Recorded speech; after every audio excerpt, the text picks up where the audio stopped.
Hey, welcome back to another video. For the last couple of weeks, I've been doing a deep dive into E.H. Shepard. He is the illustrator of the Winnie-the-Pooh books that are by A.A. Milne. I've been looking into both the author and the illustrator, and I found some things that I never would have expected, but they make sense after considering them for a bit.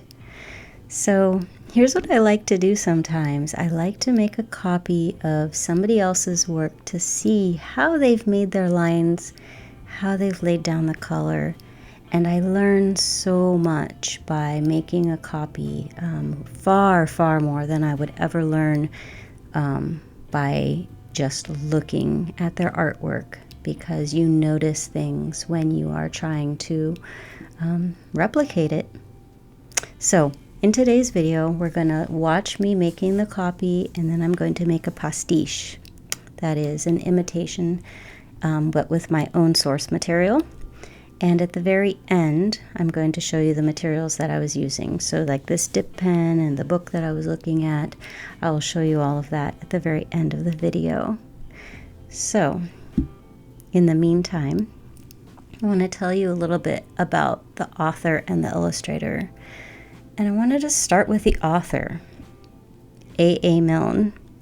That's Alan Alexander Milne. He was born in 1882, which incidentally is the same year that my great-grandmother was born, and she was also born in the United Kingdom, just like A.A. Milne. Although, in my great-grandmother's case, when she was 4 months, they came across on a steamship, and she was the most recent arrival of my ancestors that made it over to North America. Anyway, I digress. This is about A.A. Milne. So he had a lovely childhood. His father was a headmaster of a school, and the school that he went to, and he was quite good in mathematics. In fact, when he went on to college, he went to Trinity College at Cambridge, and his degree was in mathematics. I was surprised to see that. So he had a beautiful childhood, and his father wrote a report card for him when he was in elementary school. And I'd like to read it for you because it's just kind of charming. So here it goes. He leaves his books about, loses his pen. Can't imagine what he did with this and where he put that, but is convinced that it is somewhere. Clears his brain when asked a question by spurting out some nonsense, and then immediately gives a sensible reply. Can speak 556 words per minute, and writes more in 3 minutes than his instructor can read in 30. Finds this a very interesting world, and would like to learn physiology, botany, geology, astronomy, and everything else. Wishes to make collections of beetles, bones, butterflies, etc., and cannot determine whether algebra is better than football or Euclid than a sponge cake. So there is his start of his interest in mathematics. Later, Milne served in World War I. He apparently was at the Battle of Somme, and he was a signaling officer. Somehow they must have understood his skill as a writer, because later apparently he worked as a propagandist for an agency, a super secretive government agency that apparently is called M17B. He wrote to alter the perceptions of frontline realities and to boost the morale of the British. Before writing his Pooh Bear books, he was a novelist and a screenwriter, and very accomplished. I mean, this was kind of like a side project, it sounds like. And so he wrote 18 plays and 3 novels before he started on these. So it seems that A.A. Milne was enormously successful at anything he set his mind to. But the one thing that seemed to be a big surprise to me until I thought about it later is that he ended up estranged from his son, his only son. So, you may of course already be aware that the Christopher Robin in the stories is the same exact name of his actual only child, Christopher Robin. And all three of the books that he published about these adventures of Pooh Bear and all this kind of stuff, these were all published by the time the kid was like 9 or 10 years old. So imagine, the kid has had all these books published about his early childhood, and then they send him off to boarding school, where all the other boys already know about this famous Christopher Robin who plays with his dolls. So the kid got bullied relentlessly at boarding school, and he blamed it on his father, because he was essentially, Christopher Robin and his mother Daphne were really collaborators in the stories, like in terms of character development of the dolls, and sometimes even the adventures or ideas for the adventures. It all came from them. So this kid really resented. I mean, it kind of makes me think about social media influencers today and how their children sometimes change their names and totally, reject their famous parent because that fame just came too early, too fast, and they just can't catch any privacy.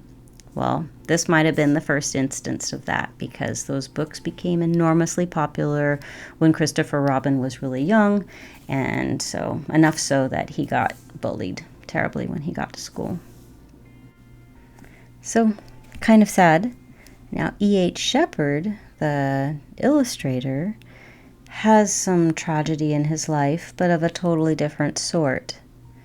So, he was born to a father who was an architect and a mother who was kind of a watercolorist. I mean, her father, the grandfather of E.H. Shepard, had been a famous painter, and so the mother knew her way around watercolors and really encouraged artistic expression. I think it got so deeply ingrained into E.H. Shepard that it was said that he could look at a scene and years later he could draw the scene in great detail. So he had this visual memory of places that probably came from that early training, having the tools and the exposure to the architect father, and then having this mother with this great encouragement. So the first sort of tragedy in Shepard's life is that when he was 11, his mother died, and she was such a integral part of his childhood and his other siblings' childhood, that he describes it as his childhood ended right then. So that affected him, but he went on. He became an illustrator. By the time he's in his mid-30s, World War I started, and he was married. He had 2 children. He was working, but he received a commission as a second lieutenant, and he went off second lieutenant in the Royal Garrison Artillery, and he went to war. He went to battle. He crossed into France in May of 1916, and he was also at the Battle of the Somme, same as A.A. Milne. Same as A.A. Milne, also an interesting thing is, so you remember A.A. Milne, eventually somebody recognized his skill as a writer and turned him into a propagandist. Well, somebody must have noticed the skills of E.H. Shepard, because by the fall of that year, he was working for the intelligence department, and he was sketching the combat area that he could see from his battery position, and thereby allowing the generals or the people who are higher up to make military strategy based on what he could see and record. Came back from serving in World War I and continued on with illustrations. And the Winnie-the-Pooh books were published between 1924 and 1928.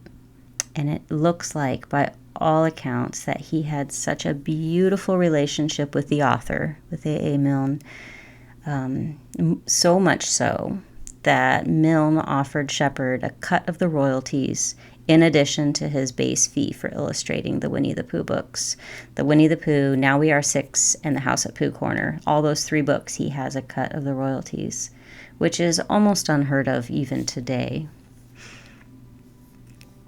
Now, Shepard's wife died. Here's the second sort of tragedy in his life. His wife died in 1927, and that is one of the years that one of the Winnie-the-Pooh books was published, and another 4 books. So he illustrated 5 books the same year that his wife died. It makes me think that he maybe was somebody who just throws himself into his work when overwhelming things happen in his personal life. Yeah. He didn't remarry until many years later. So what happened is they'd had 2 children, a daughter and a son, and both of those children became illustrators. In fact, the daughter has some kind of famous, I think she illustrated Mary Poppins. But the son, by the time the son was of age, World War II broke out.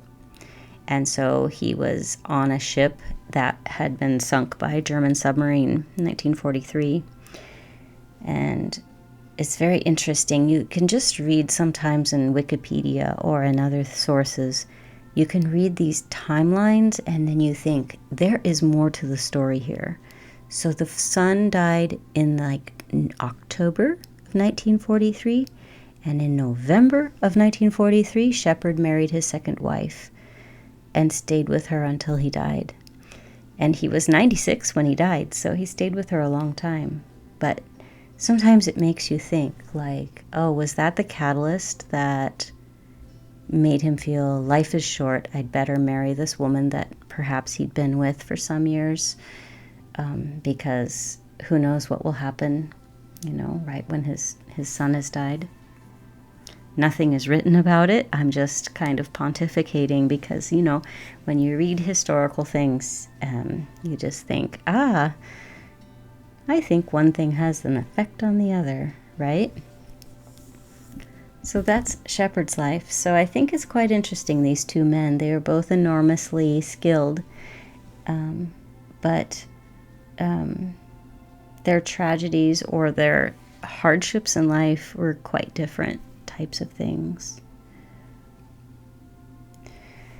Now, what I'm drawing here in these last couple of photographs that you've seen are images from a place, it's called the Sandy River, and the location is what I like to call the wild side of Oxbow Park, because there's this place called Oxbow Regional Park, and you can go in, and it's managed by Metro, and so you pay $5 every time you go in, and it's great to go into there. But sometimes we decide to go to the wild side, which is the other side of the river, where you don't pay the $5 to go in, but you just go put up your Northwest Forest Pass on your dash and walk down to the river on the other side.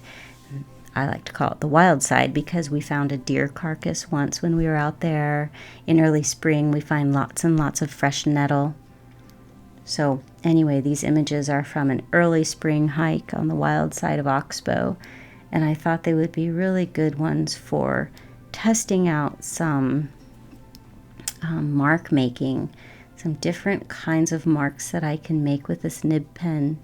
Because what I realized when I was copying the E.H. Shepard illustration of Pooh Bear in this bee tree is that he has a whole library of marks that he developed and that you can see that he uses over and over again for different kinds of things, for foliage, for trees. Even in his water, you will see certain types of marks. And another thing I noticed while copying his work is that he doesn't like to draw, or he didn't seem to draw, at least in this situation, the edges of things, which is something that I do all the time. And perhaps I should let go of it for a little while and see if it changes things. But you can see how I drew very carefully the edge of the water right here, because that's just sort of my go-to methodology. But he didn't do that on all of his drawings. Sometimes he let the watercolor colors show the edge, and then he would just put a suggestion of the ripples in the water with the pen and ink, which is quite interesting. But here I am trying to come up with some of my own marks, my own library of marks.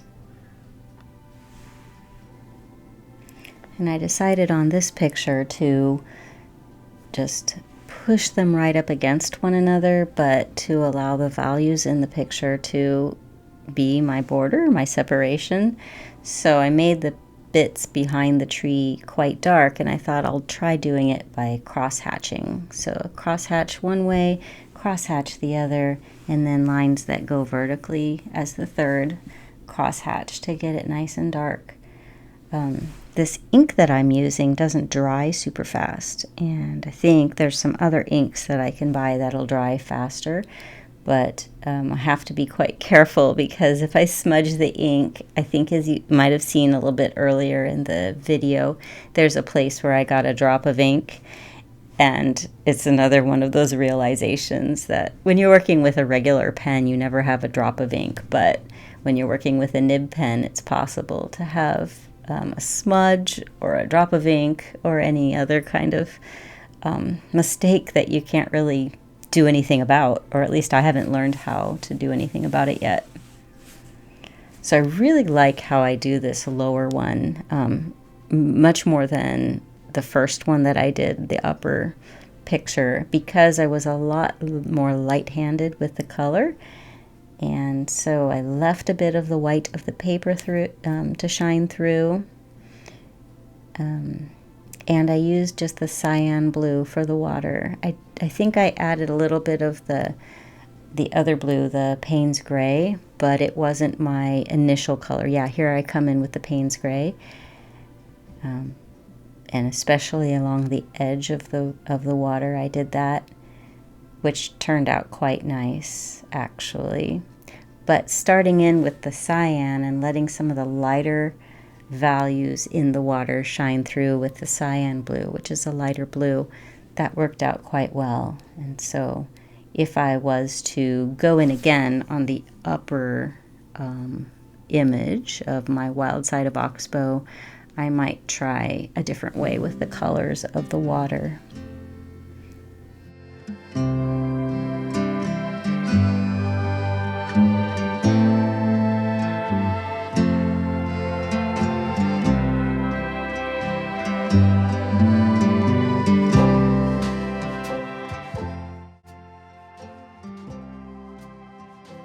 Okay, I want to wrap up this video by showing you the tools that I used, or the things that I have in this video. So first of all is this lovely book by Catherine Alto called The Natural World of Winnie-the-Pooh. By the way, all the things that are possible to purchase I've linked in the description below, so you can just look there if you want to see what it costs or where you can get it.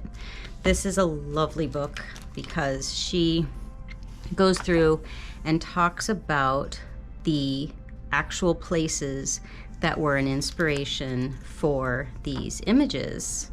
So, for instance, let's find some good ones. Some original photograph of Christopher Robin with some of his stuffed animals in the original walnut tree that was Pooh's house. Here's another black walnut tree that she found when she went to England to write the book. So it's a very, very lovely book. Highly recommend taking a look at it. So that's one piece. Then the next piece, this is my sketchbook, and it's not available for purchase because I made it.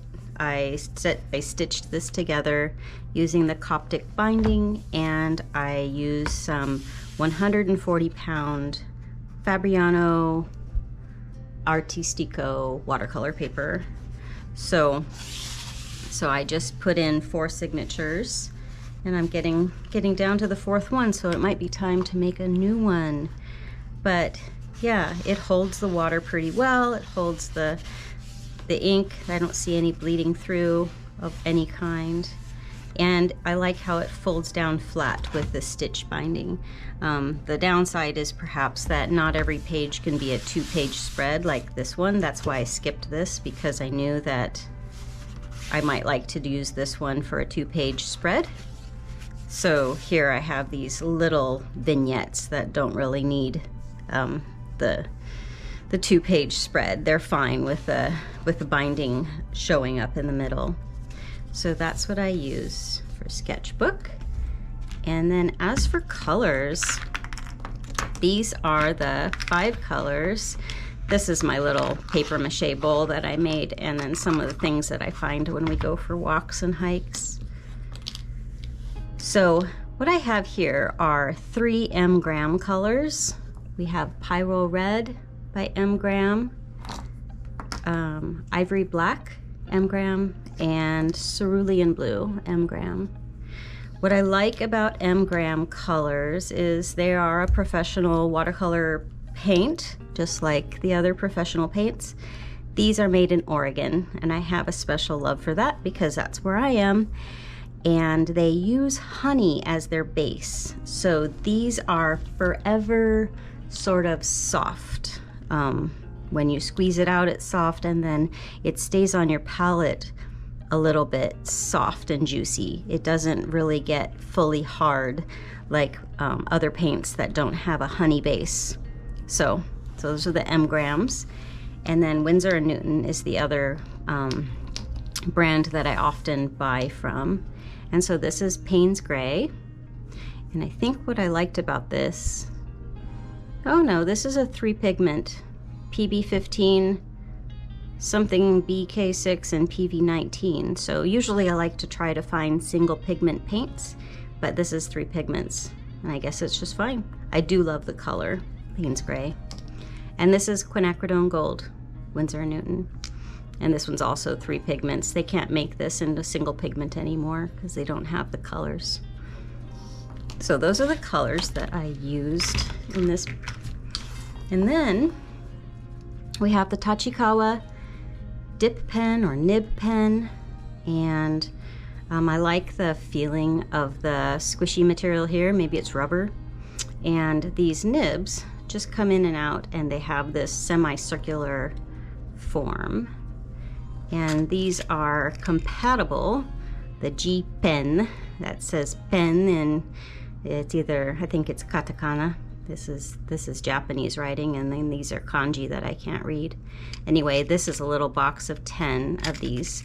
And you saw me change it out in the video because it wasn't responding the way that it felt like it did in the beginning, and I couldn't see any difference between the pen nib that I had been using and the new one, but I could feel a difference in the drawing.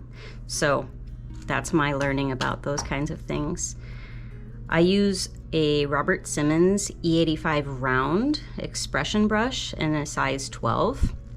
12 is nice and big in the round brush, and it usually has a good point, and you can load it up with pigment pretty nicely. And I've been using this one for more than a couple of years, and it's been just fine. And I think it only cost me maybe $6, which is phenomenal for a brush that you love.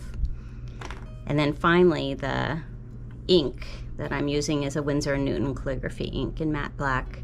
And like I said, I might try and find something that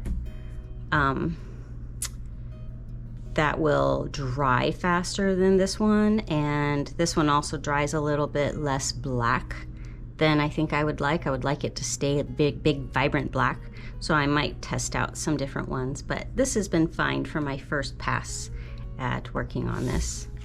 So that's that. These are my materials, these are the supplies. Thank you for spending time with me today, and give me a thumbs up if you've watched this far. I appreciate you being here. Talk to you next time.